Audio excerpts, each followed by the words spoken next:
Okay, hello everybody. Thank you for joining us with another one of our Talk With series.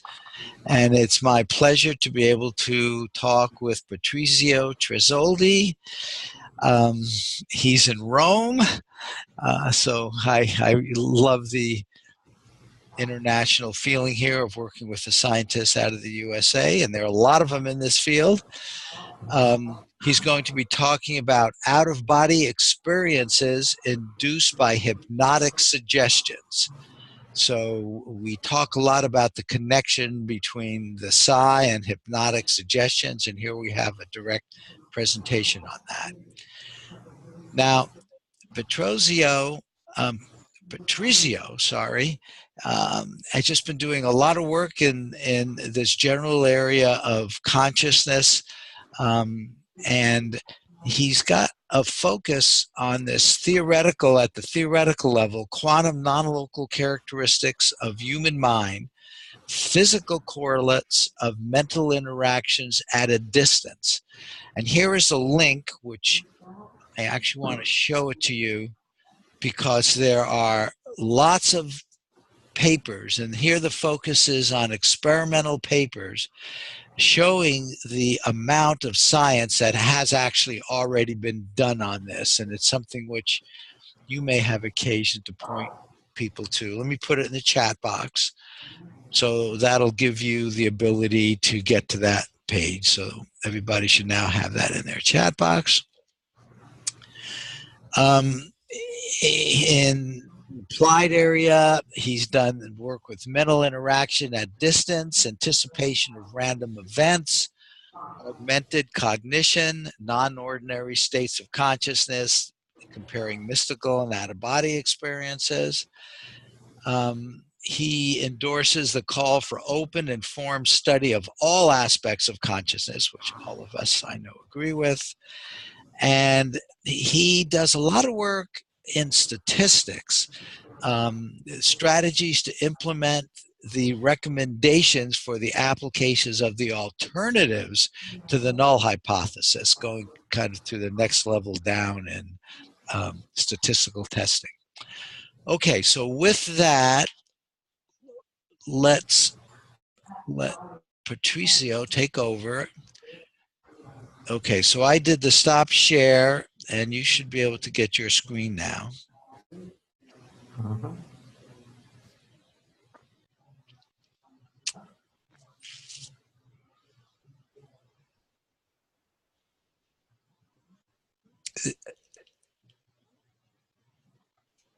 Okay, I'm not seeing your screen full yet.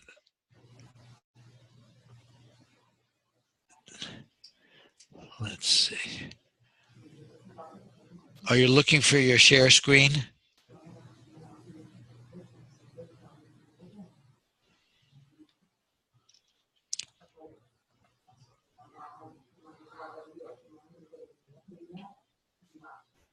So I think that's. So your movie. Are you in your inbox? Am I seeing your screen but not full, Patrizio? Okay, can you see? No. No. So we haven't quite done it yet. Full screen. Let me see. Did you do share screen? Ah, now? There we go. Now it's coming. Yep, there you go. So I see your PowerPoint. There we go. It's all yours, full screen. Okay. May I start? Yes, please do. Good morning to everybody. Good day, good afternoon and good evening, depending on your time zone.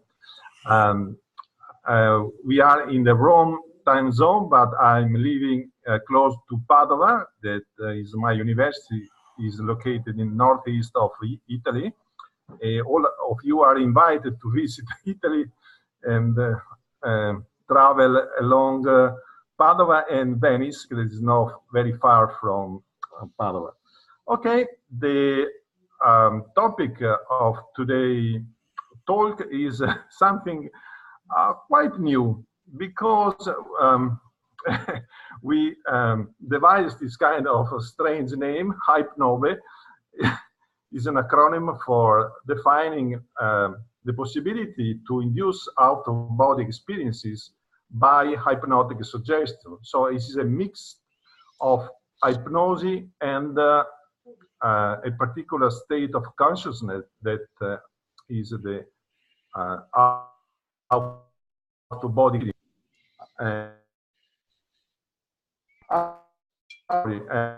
Only this is not my only contribution. The leading participant, actor and protagonist of this line of research is my colleague Luciano Pedersoli, who is living in Florence. He's the director of the Evan Lab. You see the logo on the top, and he's the hypnotist, the main hypnotist who started this line of research, and there are almost 5 years that we are studying this kind of experiences. So we have now accumulated a good deal of information that might be useful for others interested in this kind of research. So we hope that others at the end of this presentation will find our interesting, be replicated in other countries, in other labs.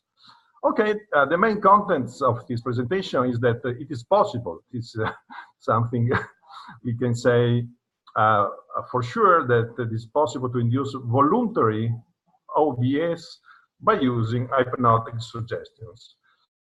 And in the following, underline the term voluntary. That is the main characteristics of this kind of approach.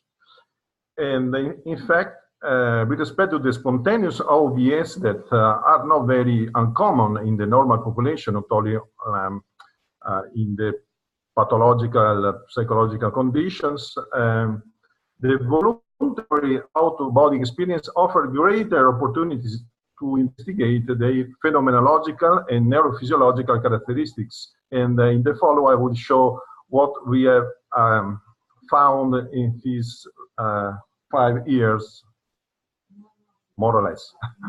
Okay, an important definition is that there are different, say, altered body experiences that are not out-of-body, real out-of-body experience. For example, on the left, there are some vignettes related to autoscopic hallucination and heautoscopy hallucination. Something may appear even in the normal population, not frequently, fortunately, but in some psychopathological condition. And these are not out-of-body experience, simply because the center for consciousness is always in the physical body, and the participant, the subjects, see a sort of virtual body outside their physical, but they inner, their true consciousness is the physical. The true body is very different, because in this case, the center of consciousness is located outside the physical body. This is the very characteristic of this experience with respect to other body hallucination. In fact, on your right, there is a possibility to add the perception of where your body is, simply by using virtual reality, and you have the sensations that your body is not very easy really, but is moved in some way in another place of the room, or even on the top of the room, etc., etc. But the center of consciousness is always remain inside the real body. And as I say, the real out-body experience is when you feel that you are conscious, usually with the state of consciousness is more bright and clear than the consciousness that probably you have now. And but you see that you are not in your body. This is the principal, the main characteristics of this experience. And it's true that sometimes this experience is a consequence of very serious traumatic condition. For example, here there is a paper by Penny Sartori and others. We are experts in NDA, and probably most of you know that in a great percentage of NDA experience, people refer to experience an out-body condition, but these are consequences of a very serious physical trauma, sometimes neurological trauma, but also cardio arrest, other not pleasurable condition. And on your right, there is another paper that describes other similar out-body experience, but as a consequence of serious psychopathological conditions. So, but what is important to underline is that these traumatic pathological conditions are not necessary for experiencing a real, true out-body experience. In fact, in this book edited by Edzard Kardeniak, that probably you know, Varieties of Anomalous Experience, there is a description of different anomalous experiences, included out-of-body experiences, but even describing the incidence in the normal population. As you probably know, there is a great market about the possibility to have an out-of-body experience that is considered a sort of way for experiences, enlargement of consciousness, beautiful, mystical, spiritual experiences, etc., etc. And here there are some. I simply collect some market offer about the training. Usually that costs some, not free, for be able to experience an out-body experience. Okay, here on the contrary, this is a good entry for the Psi encyclopedia that I recommend to all of you for having about this. This is edited by I don't remember the name, but related to Alvarado, sorry, Carlos Alvarado. It is an expert in this kind of literature, and here you can read a summary of all these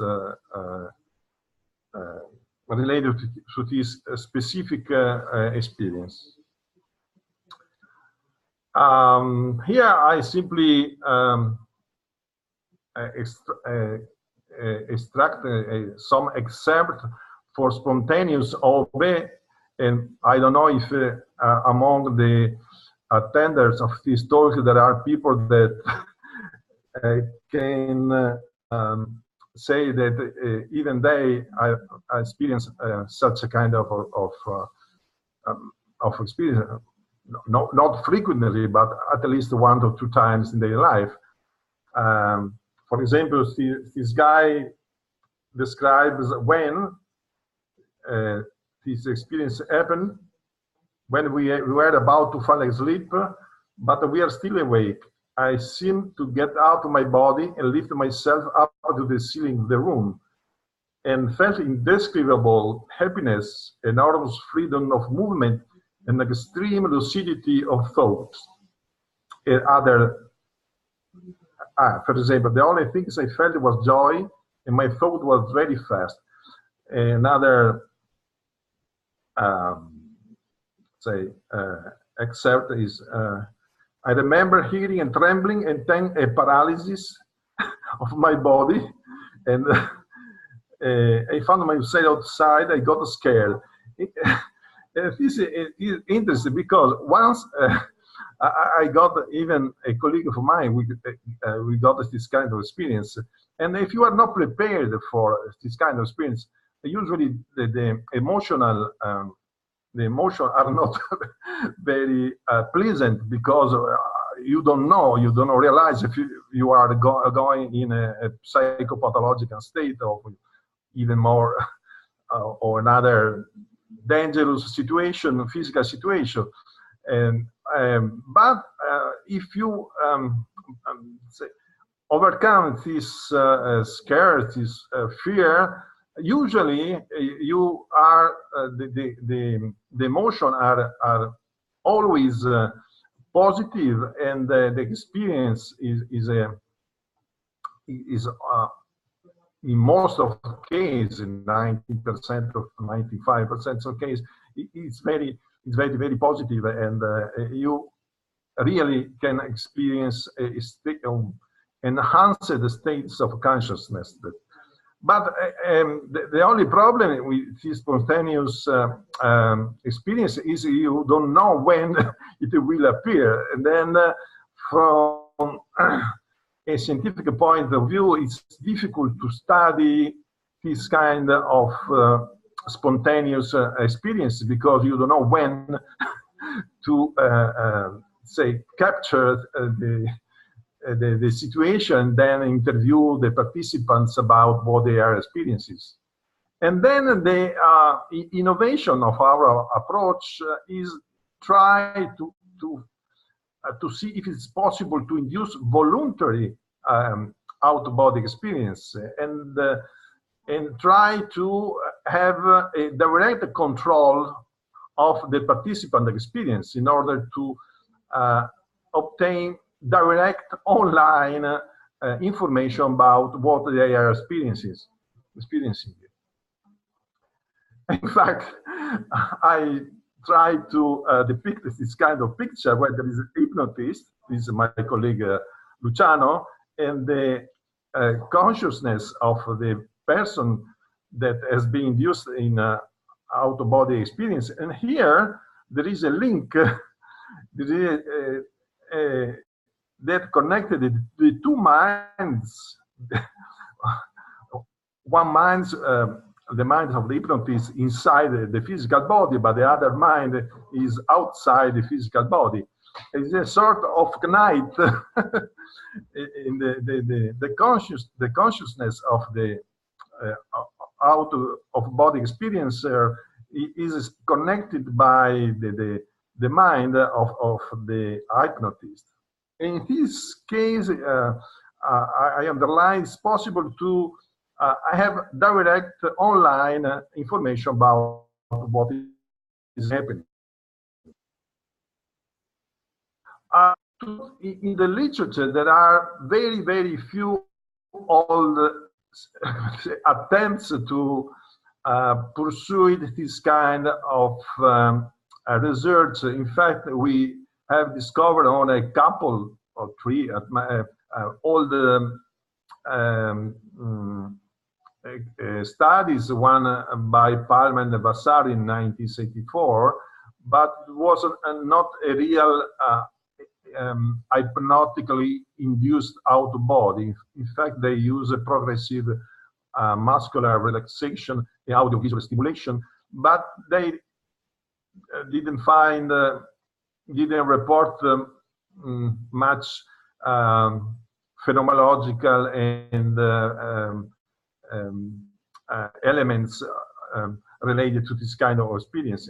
But they try a sort of extrasensory perception tasks, but they didn't find nothing of very interesting. And another study, a study by Tart in 1988, used an hypnosis for inducing an out-of-body experience, and by using very selected participants with a high degree of hypnosis susceptibility. And even in this report, in this study, the author didn't report so many information about his finding. So here we are. Here is our experience, and here there are some examples of hypnotic suggestions to achieve an LDA. We see that they are not very special.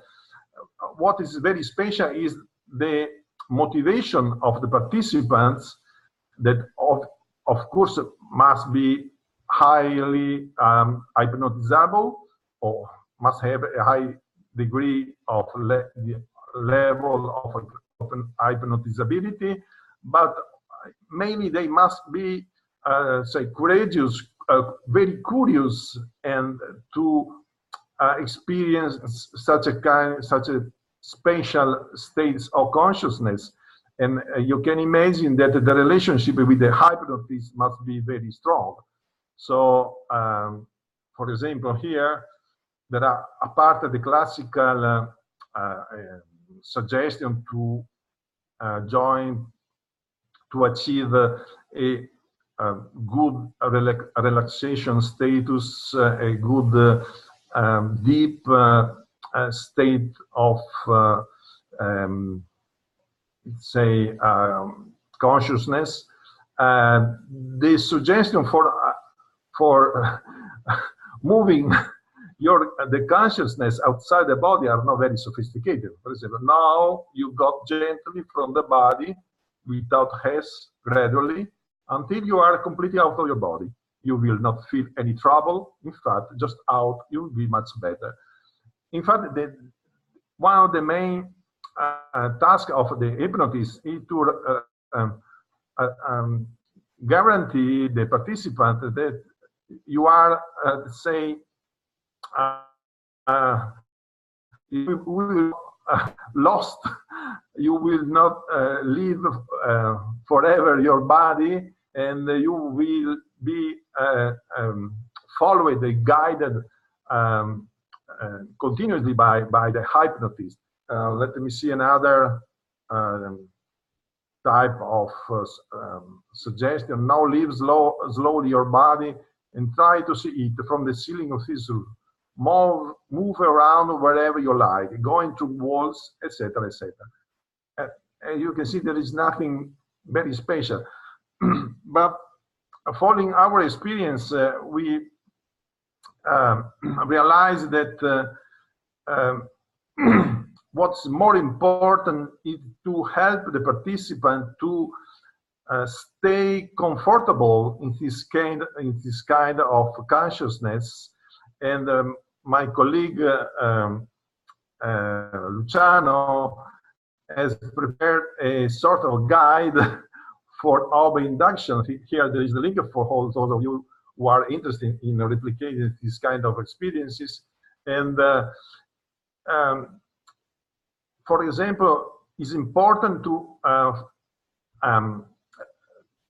familiarize the participant to have a voice control, because we know we want to interview the participant when he experiences this particular state of consciousness. And for example, one naive idea was if you speak during the obit, there is the danger, the risk to return back in your body, your physical body.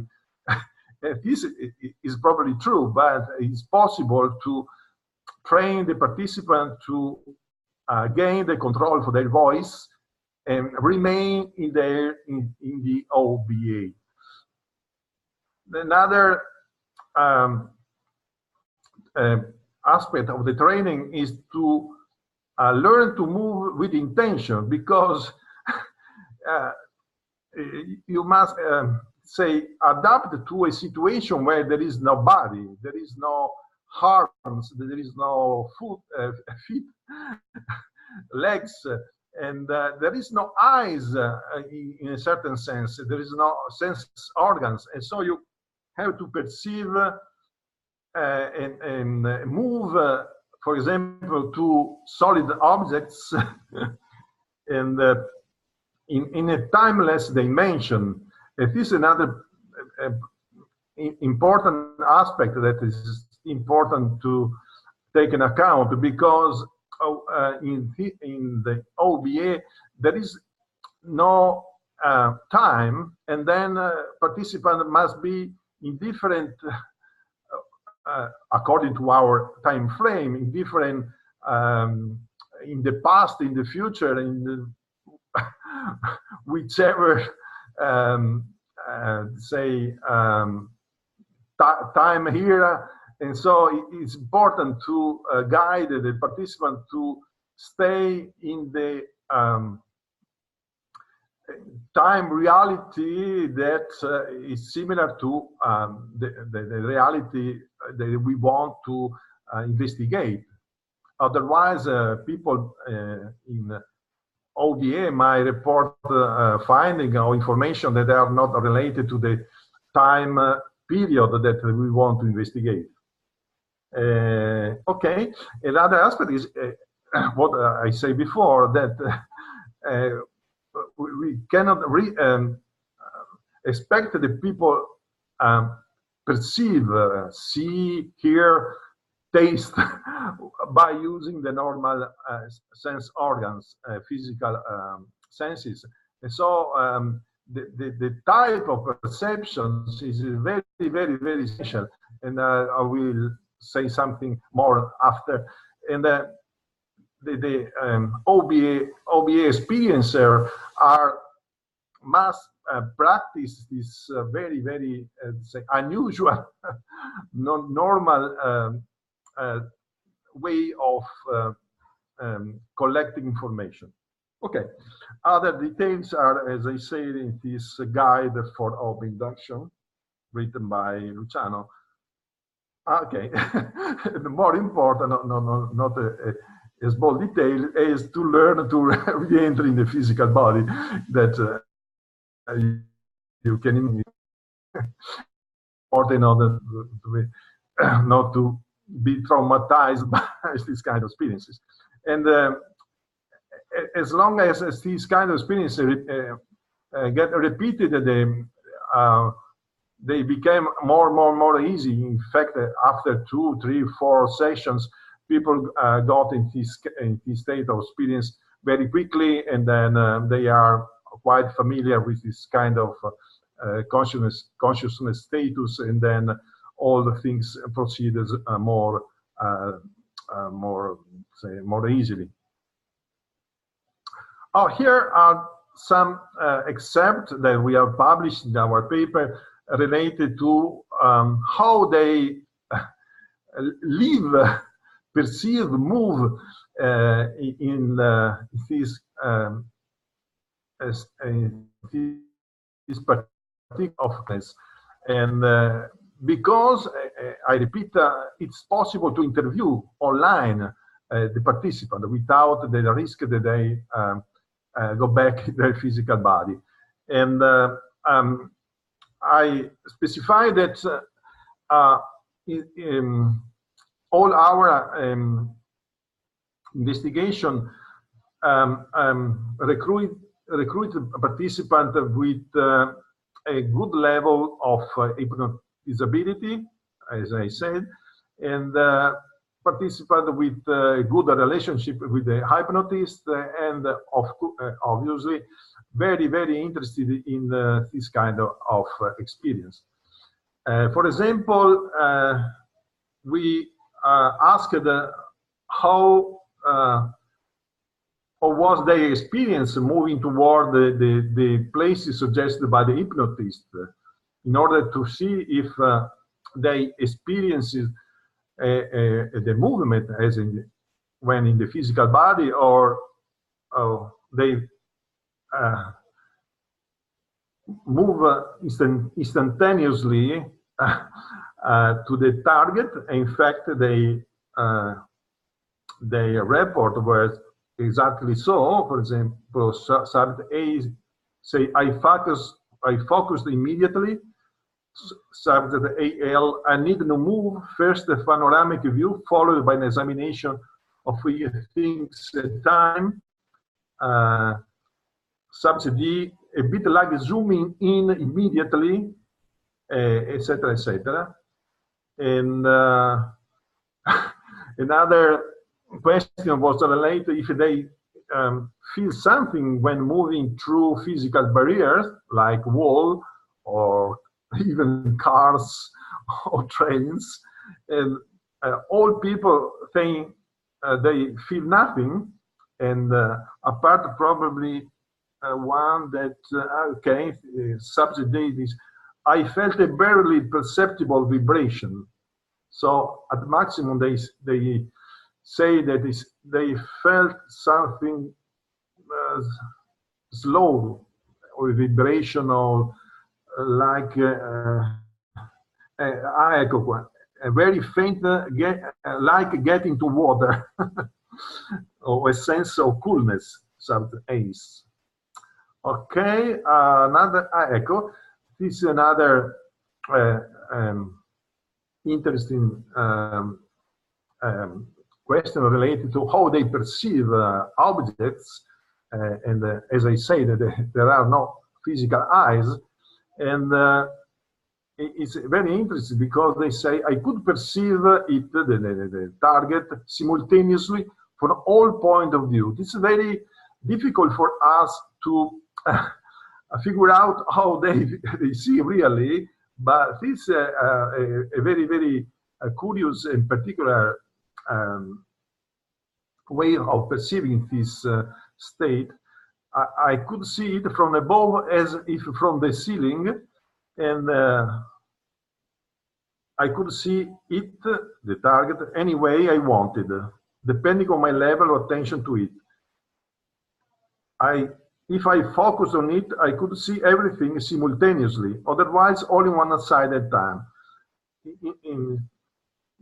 To summarize, people refer that they can perceive whichever target they want from all point of view, but if they want, intentionally, they can focus on some details. This is very, very, very curious and interesting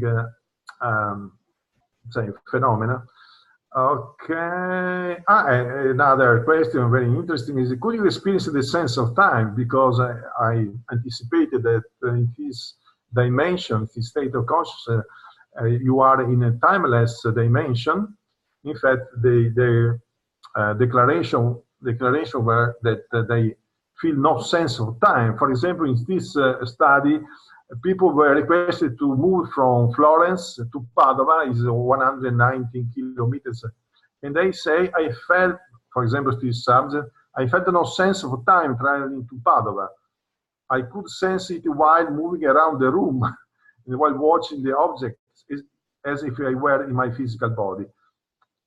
The sense that they, in some sort, they experience the, say, a sort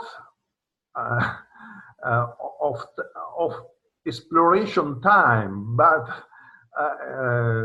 the something is evolving, but in within a timeless dimension. This is very, very interesting.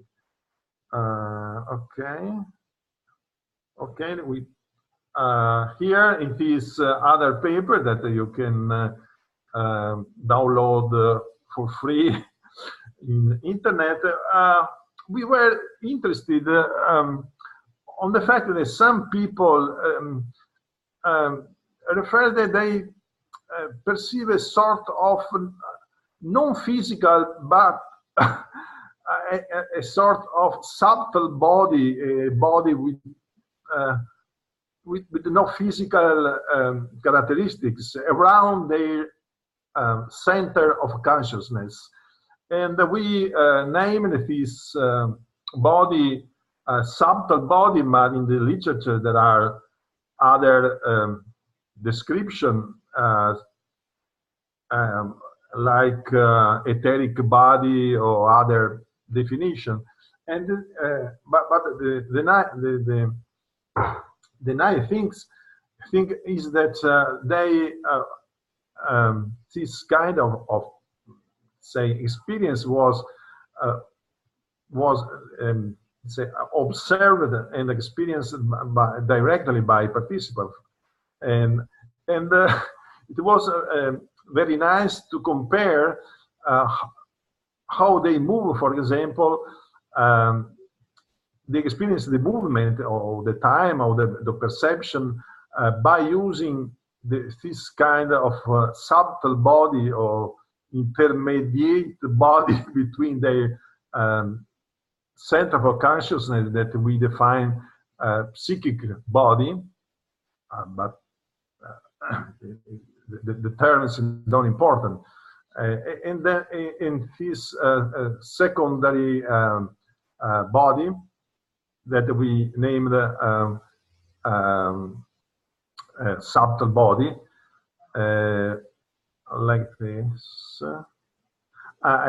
This is an interesting question.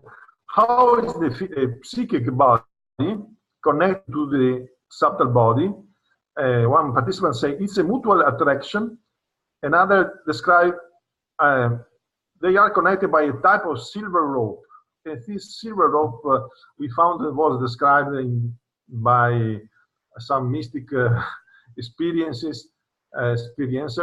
and other even by other people that get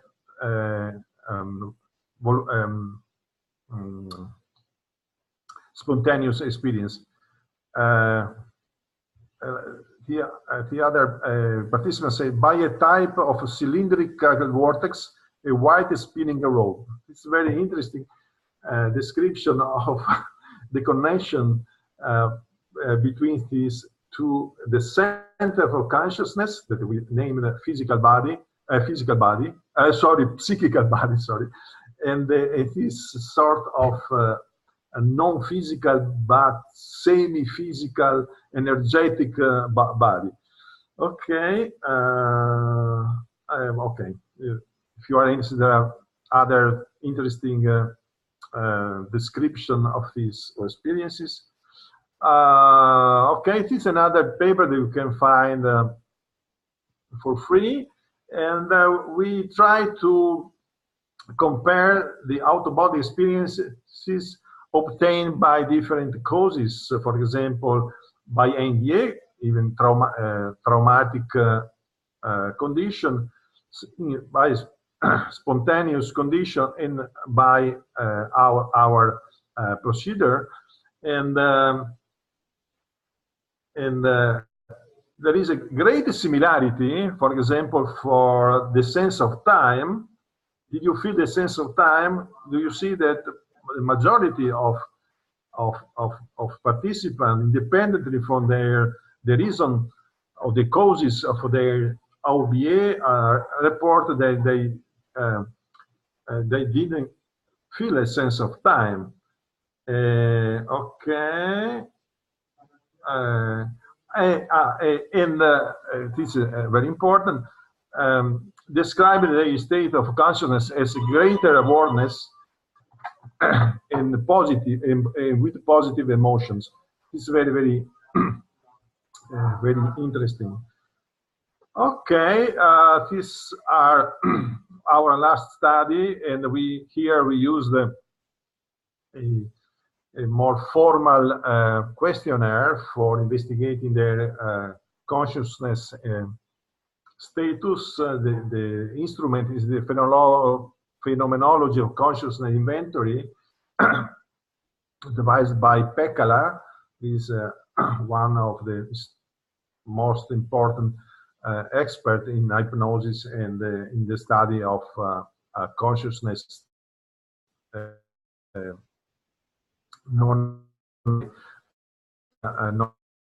state.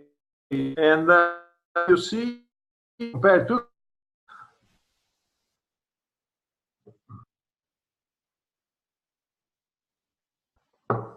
where participants were not expert in out-of-body experience. They were simply participants with a sufficient degree of hypnotizability. So they are a little bit different from the previous one. But as you can see, that there are differences in three main dimensions. One is the altered state,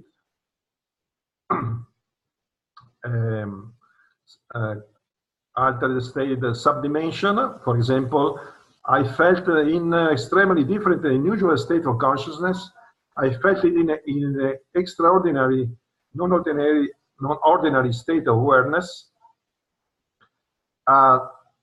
People who experience an out-of-body induced by the hypnotic suggestions obtain a higher score with positive affect or emotion. For example, Patrizio, I'm sorry, Patrizio, can I interrupt you? What, please, and I'm sorry to do so, but I want to understand what the mean on the left hand, is this the number of people that responded this way, or I'm... No. These are the scores obtained by applying this questionnaire, and these are different dimensions. I didn't. Right. For example, VC is voluntary control, rationality, and memory. Okay, but what is like a memory for 5? What does 5 mean for memory? Is the mean obtained averaging the scores related to the items related to this dimension. So 5? Simply, 5 is the means obtain averaging the scores, because the scores were there are different items related, for example, the altered state, and the people say yes, no, and I don't remember if it's a sort of Likert scale where they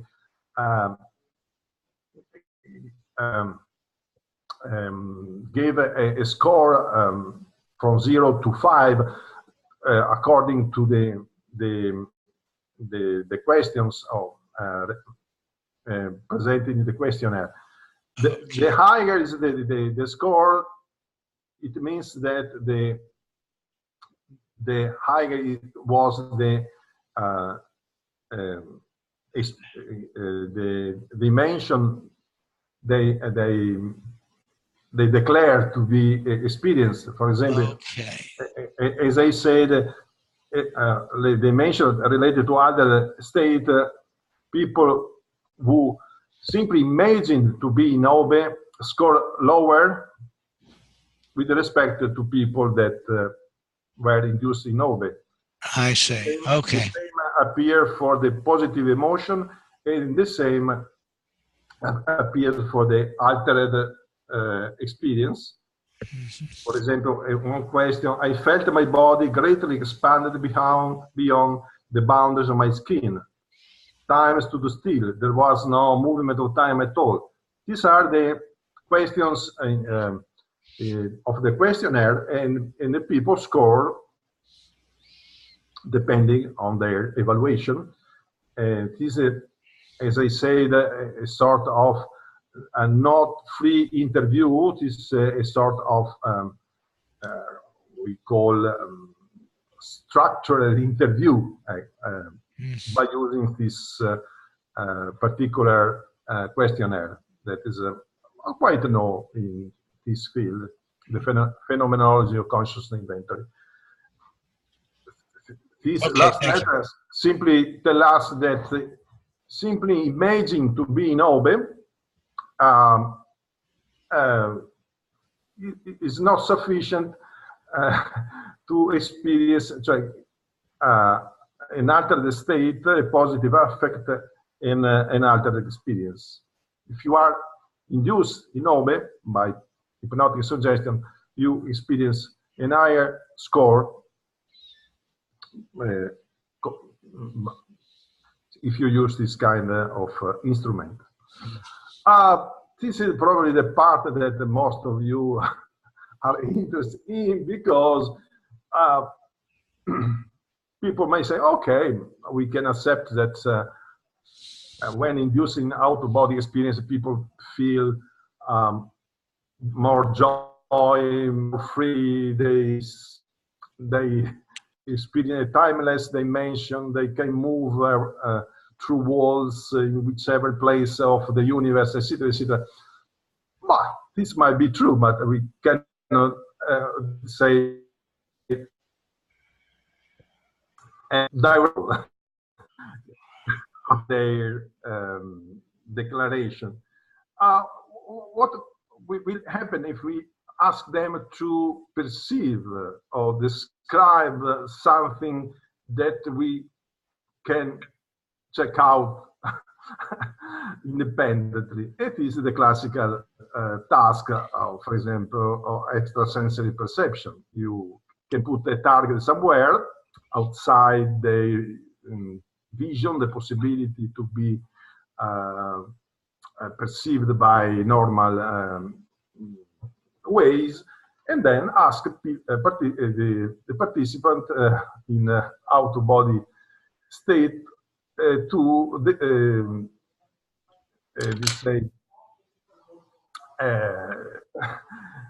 detect the target, and then we can check if they detect accurately or not.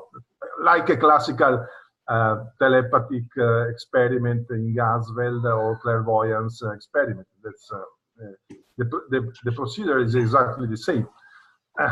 And this probably the first experiment I did relate. No, probably it was the first with another hypnotist, Guido Del Prete, and we see that compared to the self-relaxed condition, the percentage it was close to chance. The chance was 25% because we presented the target with three other non-target, so that the guess probability was 1 out of 4, 25%, and we see that compared to the self-relaxed condition, it is a within participant, in the sense that all participants first, not first, in balanced way, did 10 trials in hypnagogic state, 10 trials in self-induced relaxed state, and in the hypnagogic condition, with a suggestion to be in Obe, the percentage was 37.5. That is clearly a good percentage on average, and as you can expect, some participants were more clever and other less, but on average, all these participants, I don't remember how many participants, Okay. Bravo. Probably 12 participants contributed. And you can see that in this typical experiment of extrasensory perception of picture, in this case, we use picture, they were quite most accurate than in the self-relaxed state. The second experiment with the same hypnotist, we compare a classical extrasensory perception that is probably very similar to classical clairvoyance task, where the participants are requested to relax, to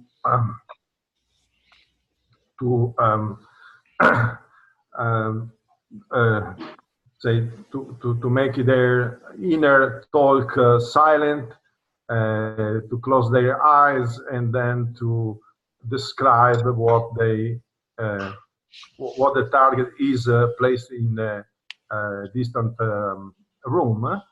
And in this case, we didn't find, for example, in a session 1, any particular difference between the ESP, we call clairvoyance task, without the inducing out-of-body experience, and the percentage of hits when inducing out-of-body experience.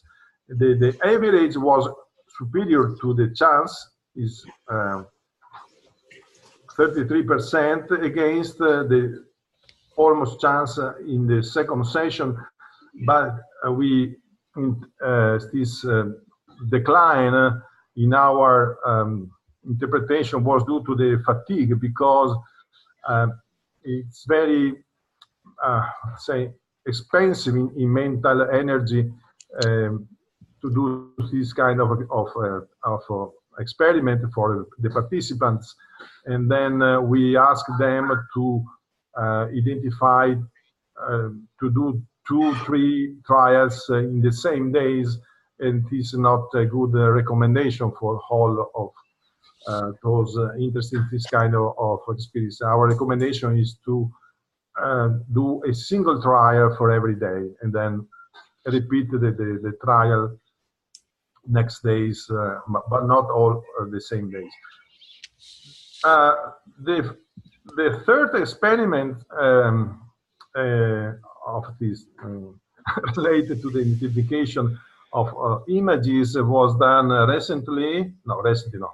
in 1914. And in this case, the target was placed very far from their place. Participants were in Florence, and the target was placed face up and face down, because we was also interesting to see if there were some differences when the images was say visible from the ceiling, or were say masked because face down. But as you can imagine, this kind of difference doesn't matter, because you don't use your eyes. You can target in how they are placed from the vision point of view. And as you can see, these are 5 selected participants. For example, participant A's didn't identify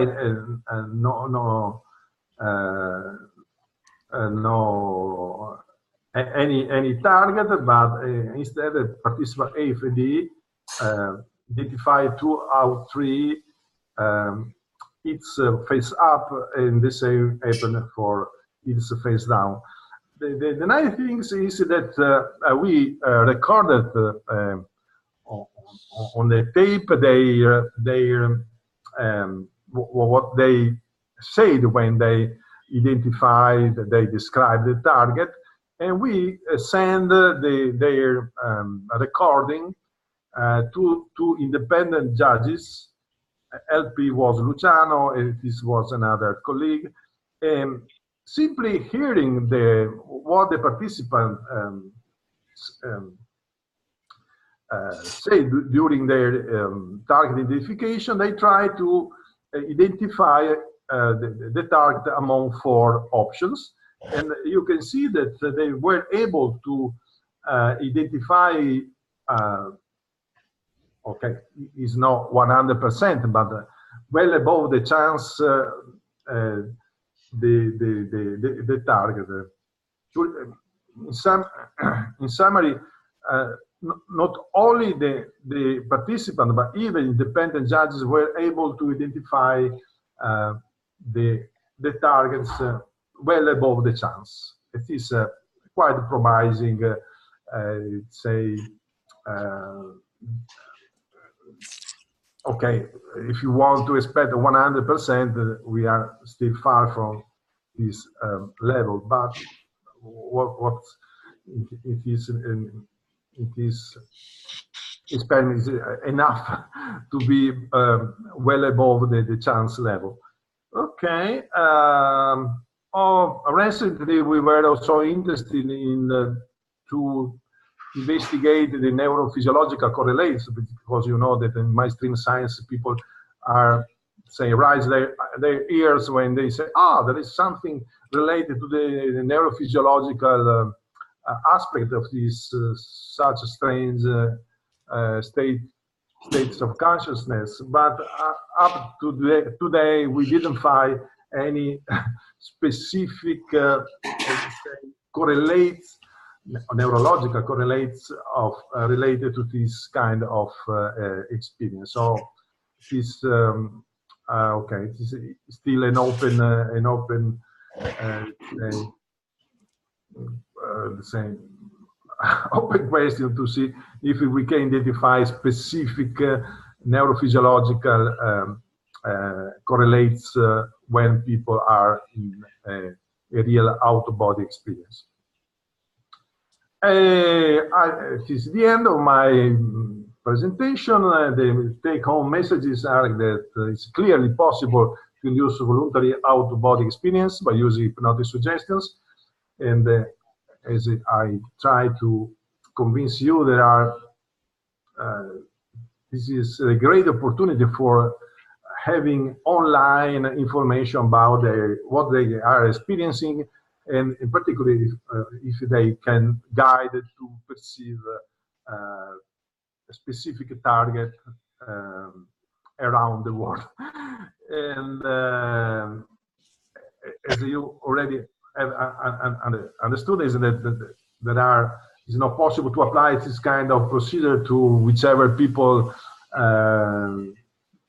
you can enroll, but it's important to have a good hypnotist, very committed to this kind of line of research. In particular, you must select a participant with obviously a good degree of hypnotizability, but we underline the importance of to be very, very committed to have this kind of experience that, as I said before, is less traumatic than voluntary out-of-body experience, because you are always guided by a person that take you connected with the normal reality, and so you must be more say quiet,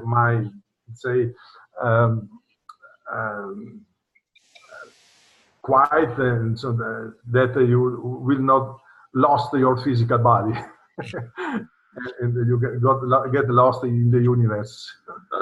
Okay, this is all for. So Patrizio, thank you so much. For your question. Right, and let's open it up for questions. You guys can turn on your mic or put questions in the chat box. I saw that you are in program a talk with Julia Seller, the 9th April, that I suppose she will describe her or other voluntary, non-voluntary, spontaneous out-of-body experience. So I think it will be very interesting to compare what we have found by using this kind of techniques with the spontaneous or other way to experience out-of-body experience. So I'm very curious to compare what Julia will say in the future. She's on in 2 weeks. I don't know if you're in our group. I'll try to remember to send you the link so you can hear her talk, okay? And if I don't do that in like a week and a half, remind me. I'm making myself a note, so I'll send you the link. Thank you. Yes, I'd like you to not only hear it, but then you two can chat a little bit about it. Okay, other questions, comments here? Okay, well, I have one, but obviously I'd like, other people to ask questions as well. You talked about time and how time is so different there, and you do have specific targets. Have you ever asked the person to move in time in their life to look at a picture, say, in the future?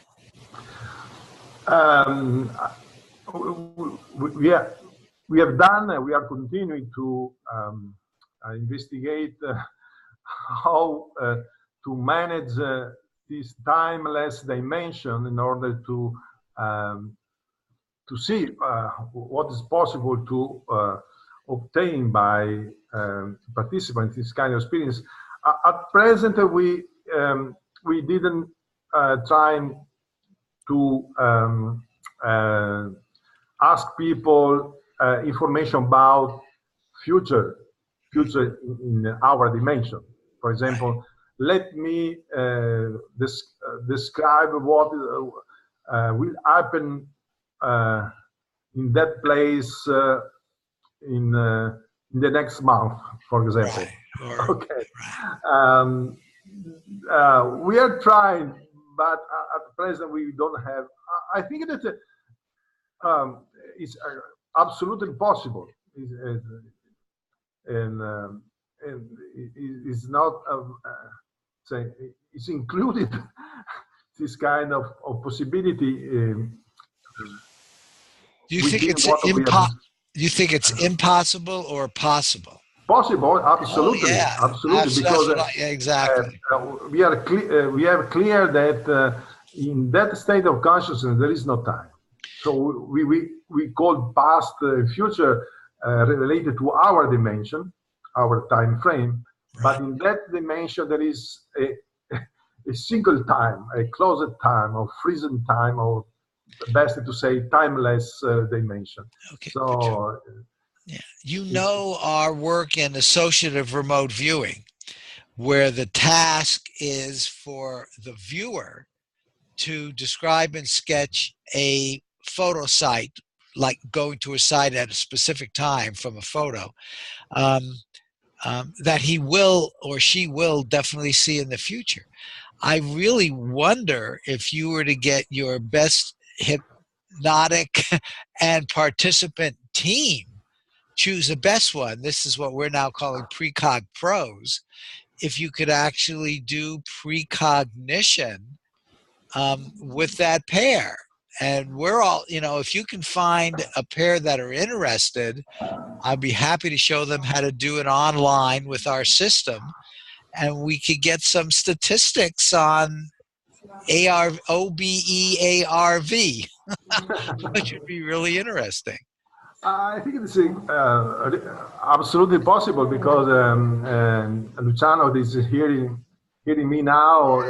I know different people that may be interested in this kind of study, and then I think that if we devise a condition for testing this future remote viewing in the OBA, I think it's absolutely possible to do this kind of investigation.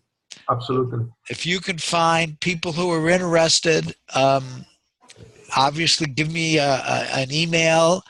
We'll Zoom all together, and it will not be difficult to set up because we have an online approach that people are using right now. The only difference would be the remote viewing session.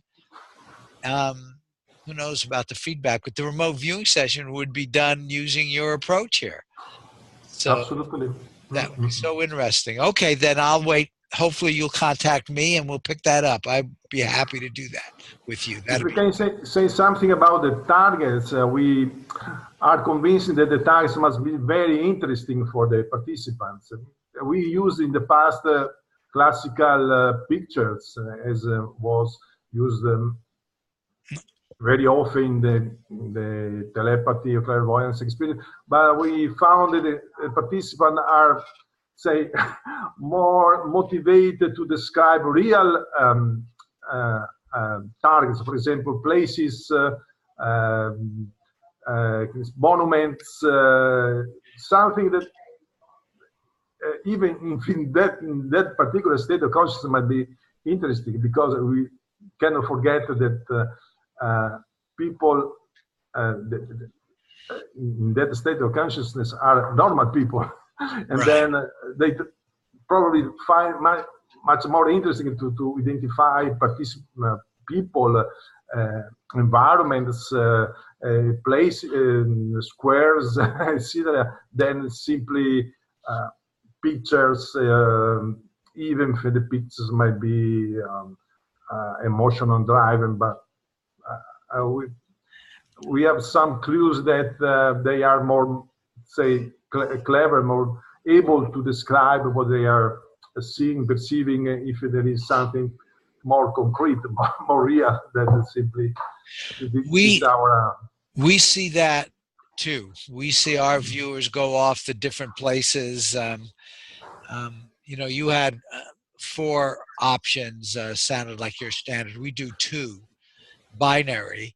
So it takes more trials, but that's why we say we think binary is easier to choose them, so they're very different. But we do start with pictures, but we call them photo sites. The idea is for the person to go to the physical site at the time the photo was taken and describe with all their senses what is in that target, the one they're going to see the following few days. Anyway, let me know if you can find people that are interested in doing this, you know, say that are willing to commit to at least 10, but maybe even up more trials, then we can get some meaningful statistics. We like to go actually 25. We get good statistics. So I check with Luciano also at this possibility.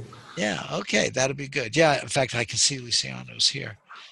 Other people jump in. Other questions, comments?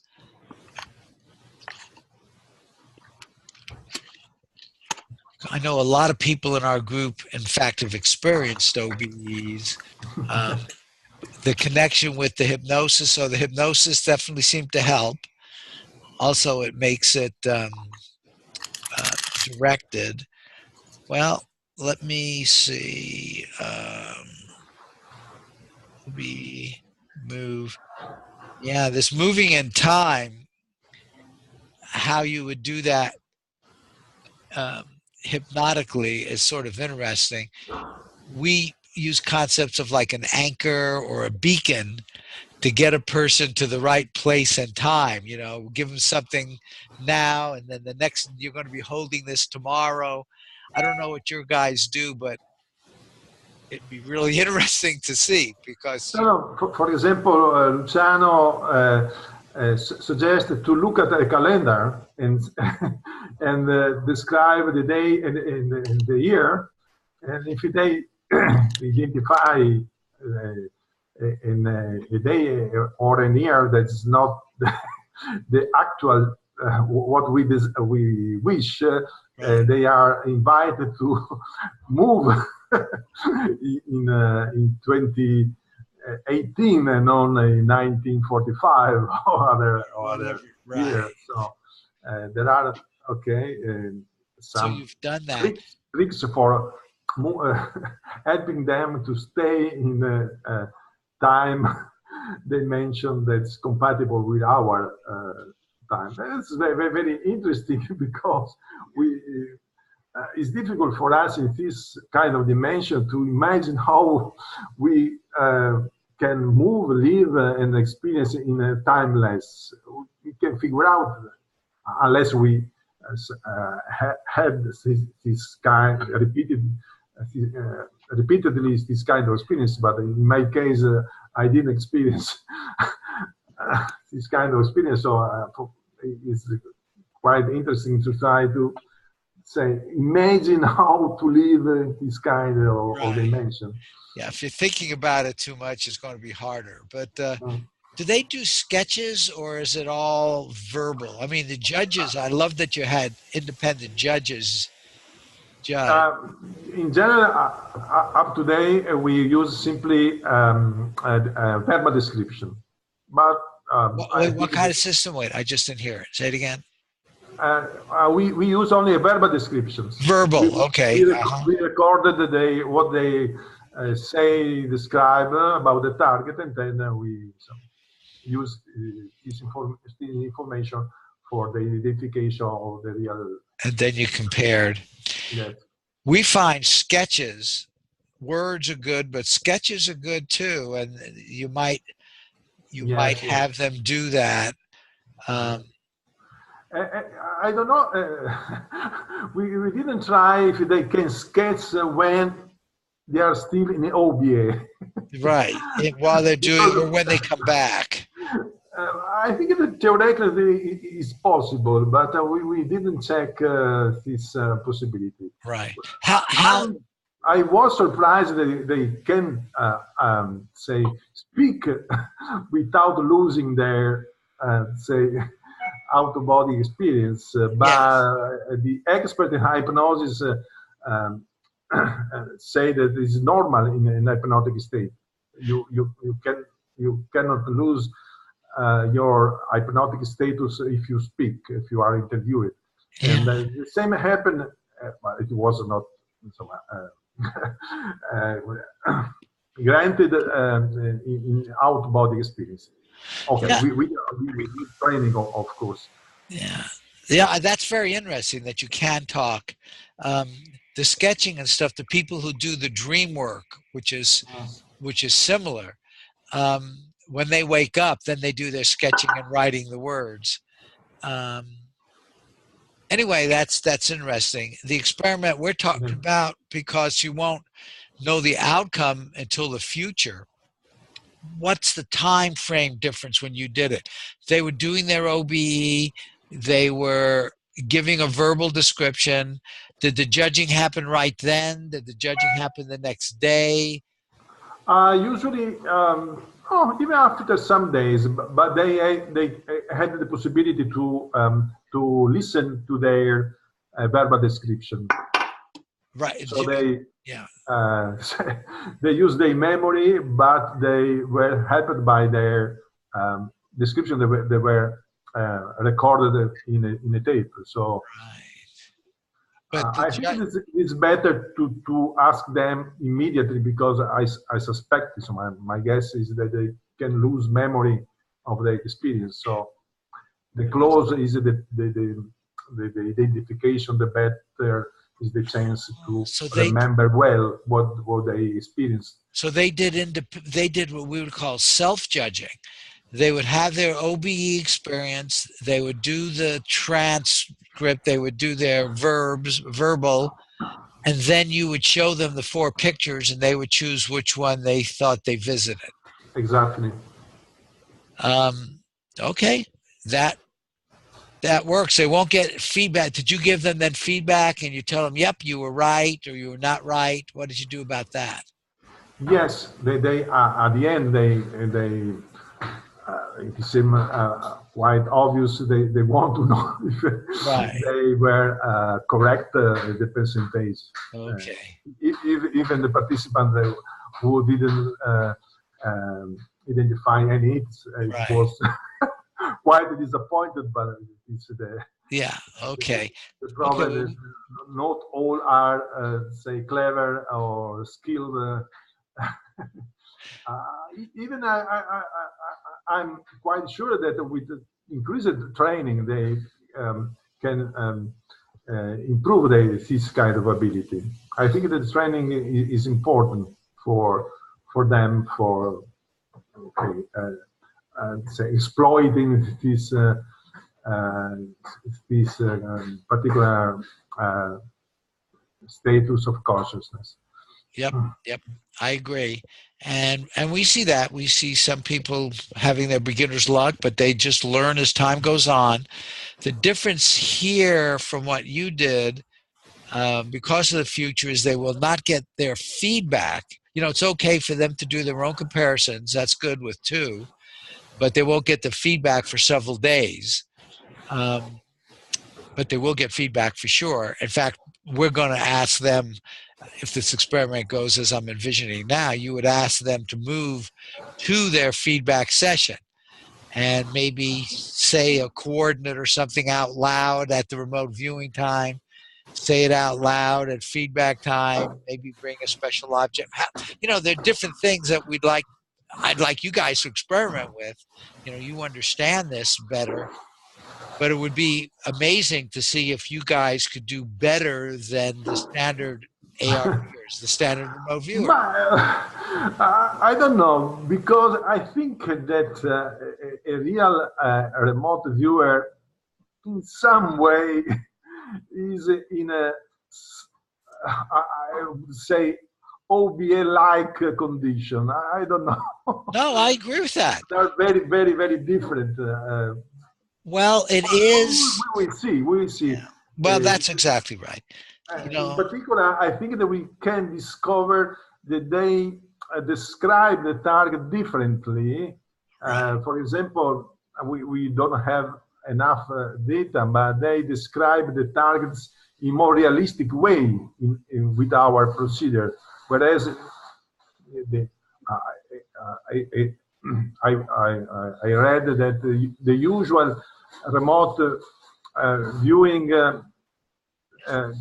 is very difficult to have a complete picture of the target. Usually they identify some physical, emotional aspects and not the whole picture.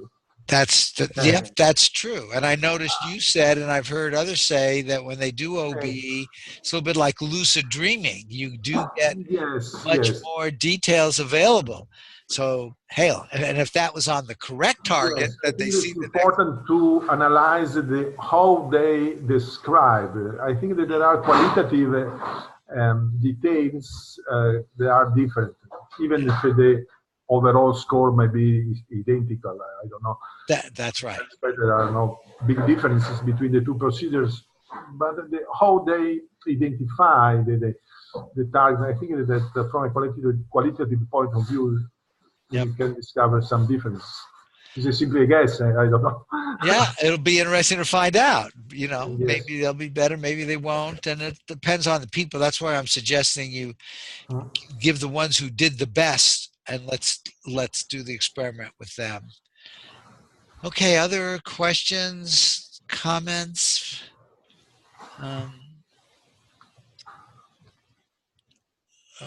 Okay, well, this was certainly very interesting. Let's see, I'd love to get a copy of the articles referenced here. You can disseminate my presentation I sent you yesterday for all people interested. And there are many links in the presentation that direct to the paper or website, so you can use the presentation for going directly to the source of the of the information. And just do a search on his name. I do have one reference that I found, but in his presentation there's more. So you'll be able to trace that down too. He's just got so much out there. Okay. Is Luciano, who's here, he was a colleague, or is he the hypnotist? Yes. He was the hypnotist? My right and left hand. Okay. Right and left hand. Okay. Does he want to ask any questions about this potential experiment while we're here? Or do you think he understands it? Oh, we discuss in order to find Okay. Okay. the good participants and then to see. Let me see if there are any more questions. OBE targets when remote viewing. I'm only for this. Okay. So here's Anita, one of the chatting. She says, I sometimes OBE to targets when remote viewing. You know, people are obviously, as we're getting more and more involved in this, they're experimenting with different approaches. But you see, what's so important to me is to have the data, as with you, the data. But to now get data on binary AIV, we can now compare different approaches and things like that. So, okay, very good. One last chance. Any more questions, comments you want to put in the chat box? If not, give you a minute here. Okay. Patrizio, again, thank you so much. This was so interesting.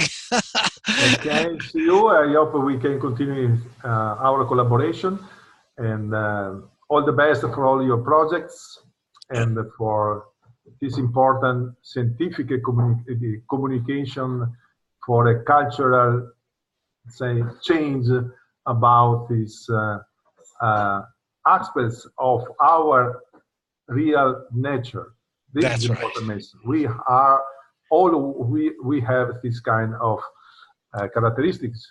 The important thing is to be aware of this, and if you want, use Right. them. It's best for your knowledge, for your life today. That's Okay. beautiful. Beautiful, See you. beautiful summary.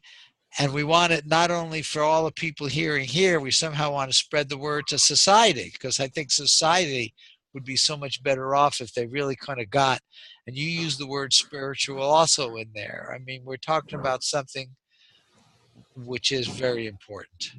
So All again, the best. yep, See all the you. best, and thank you very much. And I'll end this now, and I'll send you the link of the recording of this in case you want to use it. Okay, thank you. Thank you. Yeah, bye now.